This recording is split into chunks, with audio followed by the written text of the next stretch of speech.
स्वागत है भाई, स्वागत है, स्वागत है भाई, स्वागत है, मोदी जी का स्वागत है।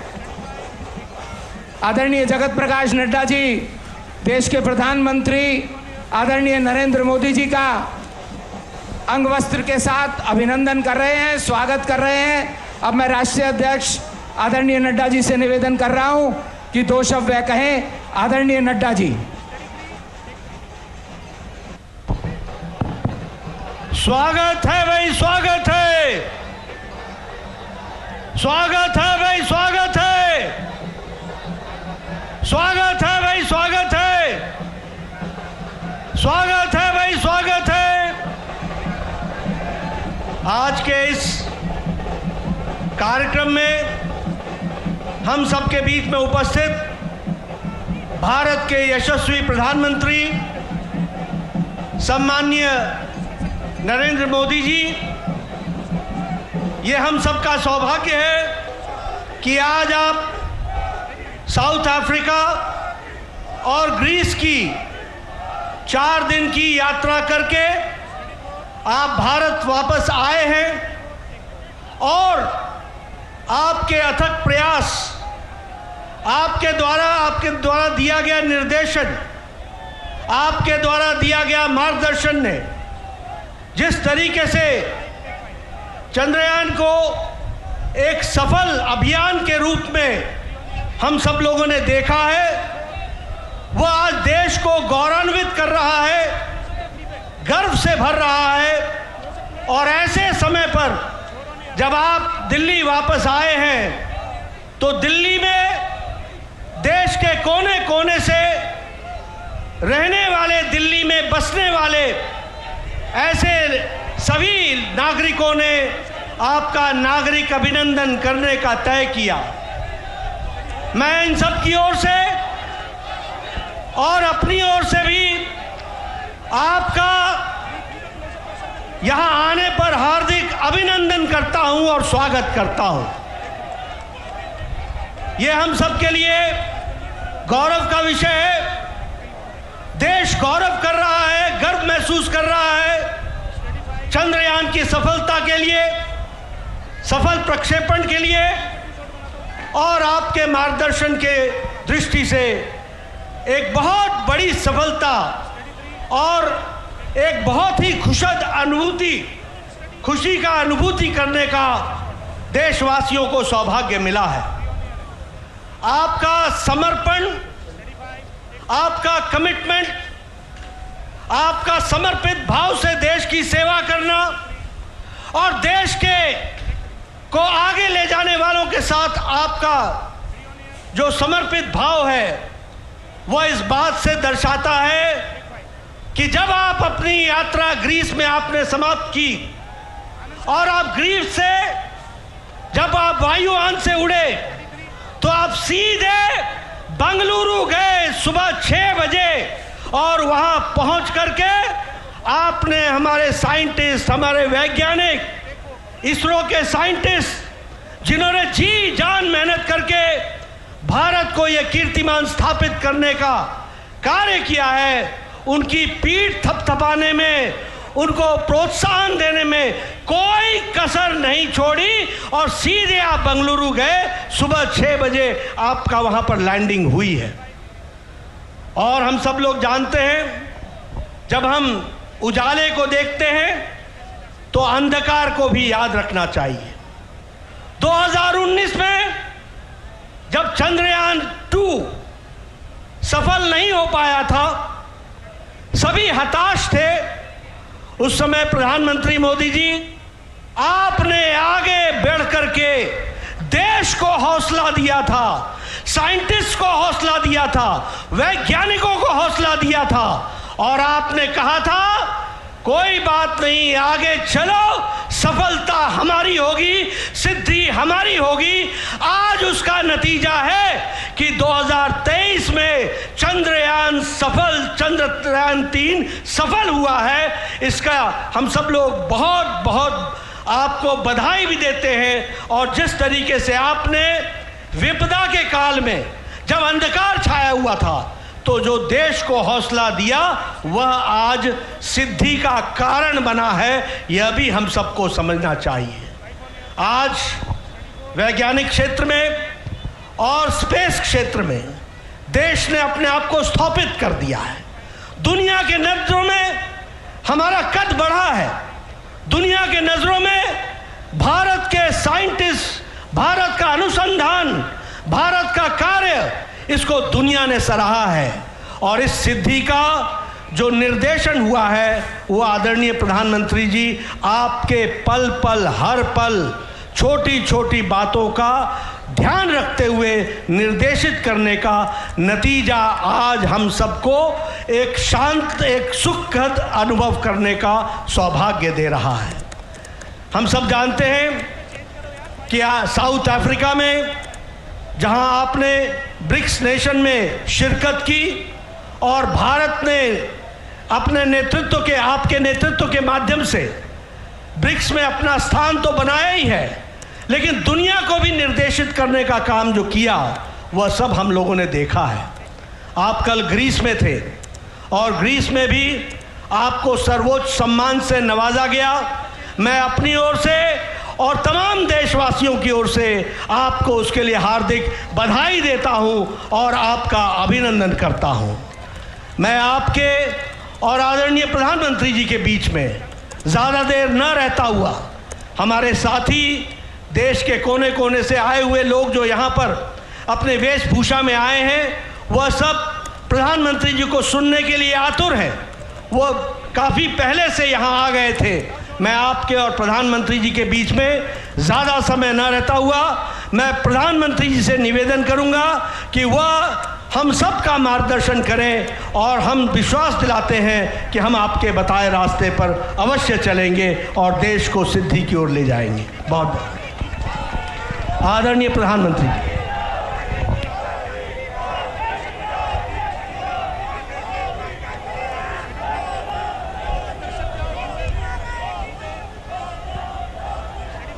भारत माता की, भारत माता की, भारत माता की।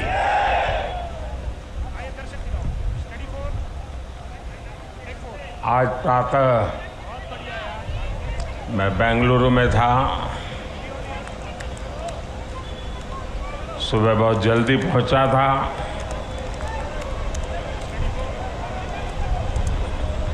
और तय किया था कि भारत में जाकर के देश को इतनी बड़ी सिद्धि दिलाने वाले वैज्ञानिकों के दर्शन करूं, और इसलिए मैं सुबह सुबह वहां चला गया। लेकिन वहां जनता जनार्दन ने सुबह से ही, सूर्योदय से भी पहले हाथ में तिरंगा लेकर के चंद्रयान की सफलता का जिस प्रकार का उत्सव मनाया, वो बहुत ही प्रेरित करने वाला था। और अभी कड़ी धूप में सूरज बराबर तप रहा है, और इस महीने की धूप तो चमड़ी को भी चीर देती है। ऐसी कड़ी धूप में आप सबका यहाँ आना और चंद्रयान की सफलता को सेलिब्रेट करना, और मुझे भी इस सेलिब्रेशन में हिस्सेदार बनने का सौभाग्य मिले, ये भी मेरा सौभाग्य है। और मैं इसके लिए आप सबका अभिनंदन करता हूं। आज जब मैं इसरो पर सुबह पहुंचा था तो चंद्रयान द्वारा जो तस्वीरें ली गई थी, उन तस्वीरों को पहली बार रिलीज करने का भी मुझे सौभाग्य मिला। शायद अब तो आपने भी टीवी पर वो तस्वीरें देखी होगी। वो खूबसूरत तस्वीरें अपने आप में एक बहुत बड़ी वैज्ञानिक सफलता की एक जीती जागती तस्वीर हमारे सामने प्रस्तुत हुई। आमतौर पर एक परंपरा है दुनिया में कि इन प्रकार के सफल अभियान के साथ उस पॉइंट का कोई न कोई नाम दिया जाए। तो बहुत सोचने के बाद मुझे लगा, और आज जहां पर चंद्रयान 3 ने लैंड किया हुआ है, उस पॉइंट को एक नाम दिया गया और नाम दिया है शिव शक्ति।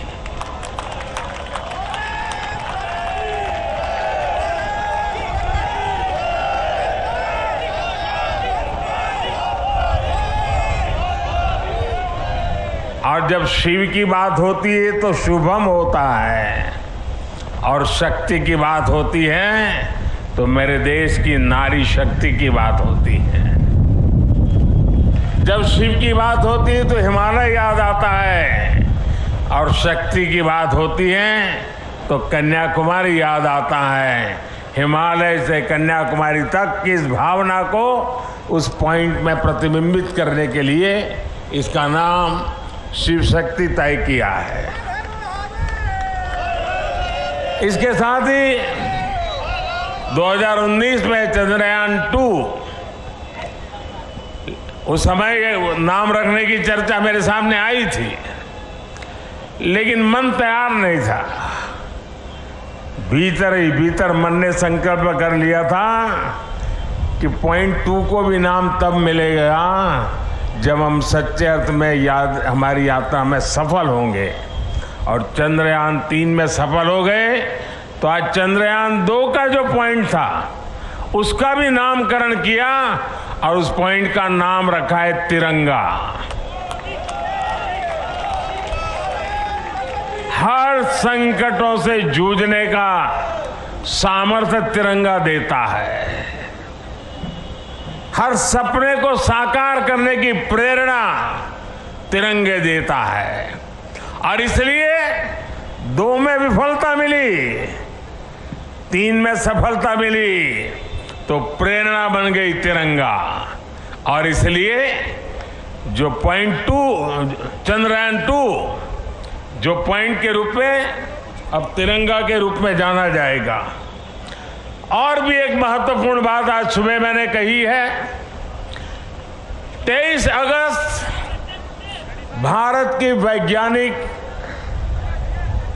विकास यात्रा में एक मील का पत्थर है, और इसलिए हर वर्ष भारत 23 अगस्त को नेशनल स्पेस डे के रूप में मनाएगा। साथियों, मैं पिछले दिनों ब्रिक्स समिट के लिए साउथ अफ्रीका में था। इस बार साउथ अफ्रीका के ब्रिक्स समिट के साथ साथ पूरे अफ्रीका को भी वहां निमंत्रित किया गया था।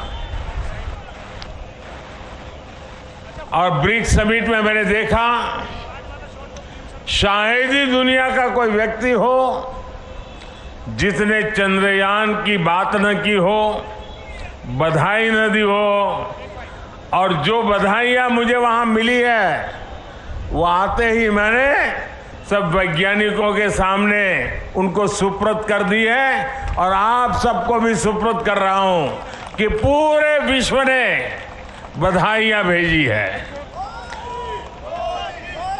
साथियों, हर कोई ये जानने का प्रयास करता था चंद्रयान की यात्रा के संबंध में, ये कालजयी उपलब्धि के संबंध में, और नया भारत, नए सपने, नए संकल्प और नई सिद्धि एक के बाद एक दुनिया के अंदर एक नया प्रभाव अपना भारत के तिरंगे का सामर्थ्य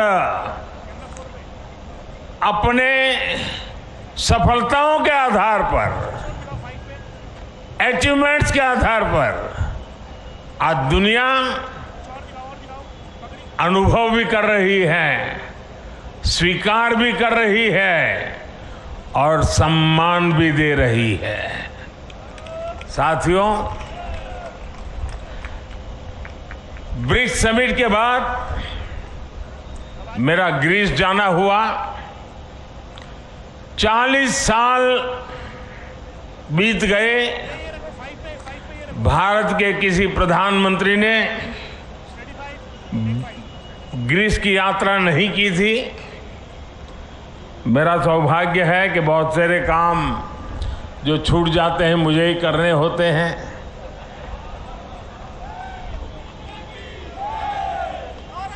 ग्रीस में भी जिस प्रकार से भारत का मान सम्मान, भारत का सामर्थ्य, और ग्रीस को लगता है कि भारत और ग्रीस की दोस्ती, ग्रीस एक प्रकार से यूरोप का प्रवेश द्वार बनेगा और भारत और ग्रीस की दोस्ती भारत और यूरोपियन यूनियन के रिश्तों को मजबूती देने का एक बहुत बड़ा माध्यम बनेगा। साथियों, आने वाले दिनों में कुछ दायित्व हमारे भी हैं। वैज्ञानिकों ने हमारा काम किया है, सैटेलाइट हो, चंद्रयान की यात्रा हो, सामान्य मानवीय के जीवन में इसका बहुत बड़ा प्रभाव होता है। और इसलिए इस बार मेरे देश की युवा शक्ति को विज्ञान के प्रति रुचि बढ़े, टेक्नोलॉजी के प्रति रुचि बढ़े। हमें इस बात को आगे ले जाना है। हम सिर्फ उत्साह, उमंग, नई ऊर्जा, सिर्फ इतने से अटकने वाले लोग नहीं हैं। हम एक सफलता प्राप्त करते हैं तो वहीं पर मजबूत कदम रख के नए उछाल के लिए तैयार हो जाते हैं। और इसलिए गुड गवर्नेंस के लिए, लास्ट माइल डिलीवरी के लिए, सामान्य मानवीय की जिंदगी में सुधार के लिए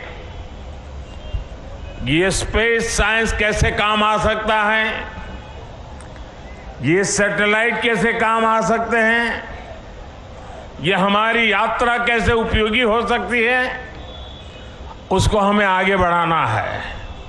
और इसलिए मैंने सरकार के सभी विभागों को सूचित कर रहा हूं कि वे अपने अपने विभाग में जो जन सामान्य से जुड़े काम है, उन कामों में स्पेस साइंस का, स्पेस टेक्नोलॉजी का, सैटेलाइट के सामर्थ्य का डिलीवरी में कैसे उपयोग करें,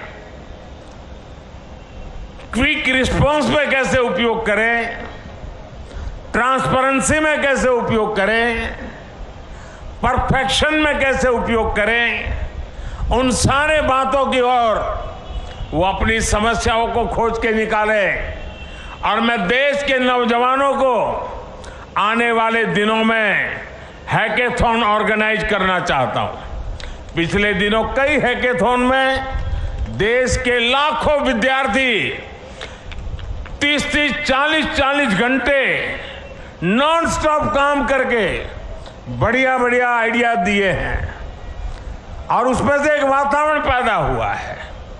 मैं आने वाले दिनों में ऐसे हैकेथॉन की बड़ी श्रृंखला चलाना चाहता हूं ताकि देश का जो यंग माइंड है, यंग टैलेंट है, और जो जन सामान्य की मुसीबतें हैं, इसके सॉल्यूशन के लिए ये स्पेस साइंस, सैटेलाइट से टेक्नोलॉजी, उसका उपयोग करें, उस दिशा में हम काम करेंगे। इसके साथ साथ हमें नई पीढ़ी को भी विज्ञान की तरफ आकर्षित करना है। 21वीं सदी टेक्नोलॉजी ड्रिवन है और दुनिया में वही देश आगे बढ़ने वाला है जिसकी साइंस और टेक्नोलॉजी में महारत होगी। और इसलिए समय की मांग है कि 2047 में हमारे देश को विकसित भारत बनाने के सपने को पार करने के लिए हमें साइंस और टेक्नोलॉजी की राह पर और अधिक मजबूती से आगे बढ़ना है। हमारी नई पीढ़ी को बचपन से ही साइंटिफिक टेम्पर के साथ आगे बढ़ने के लिए तैयार करना है। और इसलिए ये जो बड़ी सफलता मिली है, ये जो उमंग है, उत्साह है, उसको अब शक्ति में चैनलाइज करना है। और शक्ति में चैनलाइज करने के लिए MyGov पर 1 सितंबर से एक क्विज कंपटीशन आरंभ होगी, ताकि हमारे नौजवान छोटे छोटे सवाल जवाब देखेंगे तो उनकी धीरे धीरे उस पर रुचि बनेगी। और जो नई एजुकेशन पॉलिसी है, उसने साइंस और टेक्नोलॉजी के लिए बहुत भरपूर व्यवस्था करके रखी हुई है। हमारी नई शिक्षा नीति इसको बहुत अधिक बल देने वाली शिक्षा नीति है और उसमें जाने के लिए एक रास्ता बनेगा। हमारा क्विज कंपटीशन में आज यहां से देश के नौजवानों को, मेरे देश के विद्यार्थियों को और हर स्कूल को मैं कहूंगा कि स्कूल का एक कार्यक्रम बने कि ये चंद्रयान से जुड़ी हुई जो क्विज कंपटीशन है, उस क्विज कंपटीशन में बढ़ चढ़ करके हिस्सा लें। देश के करोड़ों करोड़ों युवा इसका हिस्सा बने और हम इसको आगे ले जाएं। मैं समझता हूं ये बहुत बड़ा परिणाम देगा। आज मेरे सामने आप सब आए हैं तो और भी एक बात की और मैं आपका ध्यान आकर्षित करना चाहता हूं। विश्व की भारत के प्रति एक बहुत जिज्ञासा बढ़ी है, आकर्षण बढ़ा है, विश्वास बढ़ा है। लेकिन इन सब के बावजूद भी कुछ मौके होते हैं जब उसे इन चीजों की अनुभूति होनी चाहिए। हम सब के सामने तत्काल एक अवसर आने वाला है और खास करके दिल्ली वासियों के लिए अवसर आने वाला है, और वो है G20 समिट। एक प्रकार का विश्व का बहुत बड़ा निर्णायक नेतृत्व ये हमारी दिल्ली की धरती पर होगा, हिंदुस्तान में होगा। पूरा भारत यजमान है, लेकिन मेहमान तो दिल्ली आने वाले हैं। उनको जरा मेरी डॉक्टर की टीम जरा पहुंचे, मेरे साथ जो डॉक्टर हैं जरा देख लें इनको।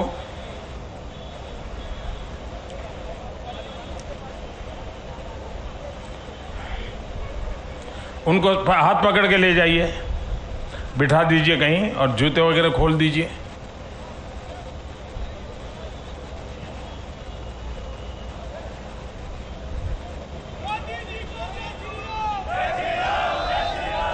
G20 की मेजबानी पूरा देश मेजबान है, लेकिन ज्यादा से ज्यादा जिम्मेवारी मेरे दिल्ली के भाइयों बहनों की है, मेरे दिल्ली के नागरिकों की है। और इसलिए देश की साख पर रत्ती भर भी आंच न आए, ये हमारे दिल्ली को करके दिखाना है। देश की आन बान शान का झंडा ऊंचा करने का सौभाग्य मेरे दिल्ली के भाइयों बहनों के पास है। और इतनी बड़ी मात्रा में विश्व से मेहमान आते हैं तो असुविधा तो होती ही होती है। अपने घर में भी अगर 5-7 मेहमान आ जाए तो घर के लोग मुख्य सोफा पर नहीं बैठते, अगल वाली छोटी सी चेयर पर बैठ जाते हैं, क्योंकि मेहमान को जगह देते हैं। हमारे यहां भी अतिथि देवो भव के हमारे संस्कार है। हमारी तरफ से जितना ज्यादा मान सम्मान स्वागत हम दुनिया को देंगे, वो सम्मान अपना बढ़ाने वाले हैं, हमारा गौरव बढ़ाने वाले हैं, हमारी साख बढ़ाने वाले हैं। और इसलिए सितंबर में 5 तारीख से लेकर के 15 तारीख तक बहुत सारी गतिविधियां यहां रहेगी। मैं दिल्ली वासियों से आने वाले दिनों में जो असुविधा होने वाली है उसकी क्षमा याचना आज ही कर लेता हूं। और मैं उनसे आग्रह करता हूं, ये मेहमान हम सबके हैं। हमें थोड़ी तकलीफ होगी, थोड़ी असुविधा होगी, ट्रैफिक की सारी व्यवस्थाएं बदल जाएगी, बहुत जगह पे हमें जाने से रोका जाएगा, लेकिन कुछ चीजें आवश्यक होती है। और हम तो जानते हैं, परिवार में अगर शादी भी होती है ना, तो घर के हर लोग कहते हैं अगर नाखून काटते समय थोड़ा सा अगर खून निकल गया हो तो भी लोग, अरे भाई संभालो, घर में अवसर है, कुछ चोट नहीं लगनी चाहिए, कुछ बुरा नहीं होना चाहिए। तो ये अपना बड़ा अवसर है। एक परिवार के नाते ये सारे मेहमान हमारे हैं। हम सब के प्रयासों से ये हमारा G20 समिट शानदार हो, रंग बिरंगा हो, हमारा पूरा दिल्ली रंग राग से भरा हुआ हो। ये काम दिल्ली के मेरे नागरिक भाई बहन करके दिखाएंगे, ये मेरा पूरा विश्वास है। मेरे प्यारे भाइयों बहनों, मेरे परिवारजनों, कुछ ही दिन के बाद रक्षाबंधन का पर्व आ रहा है। बहन भाई को राखी बांधती है और हम तो कहते आए हैं चांदा मामा, बचपन से ही पढ़ाया जाता है चांदा मामा। हमें बचपन से सिखाया जाता है धरती माँ। धरती माँ है, चांदा मामा है, मतलब कि हमारी धरती माँ चांदा मामा की बहन है। और इस राखी का त्योहार ये धरती माँ ये ल्यूनर को राखी के रूप में भेज करके चंदा मामा के साथ राखी का त्योहार मनाने जा रही है।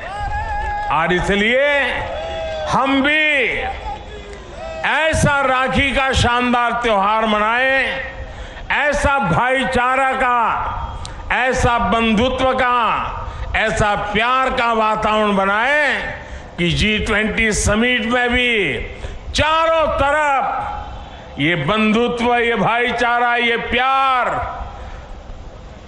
ये हमारी संस्कृति, हमारी परंपरा का दुनिया को परिचय कराएं।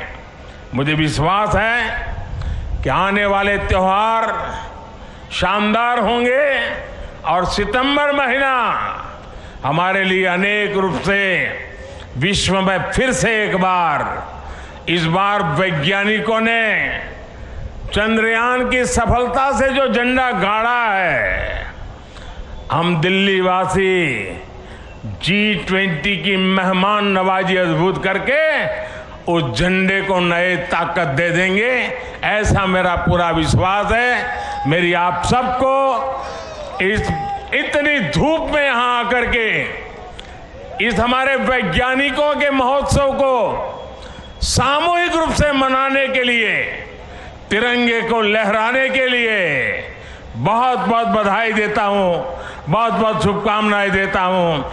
मेरे साथ बोलिए भारत माता की, भारत माता की, भारत माता की। बहुत बहुत धन्यवाद।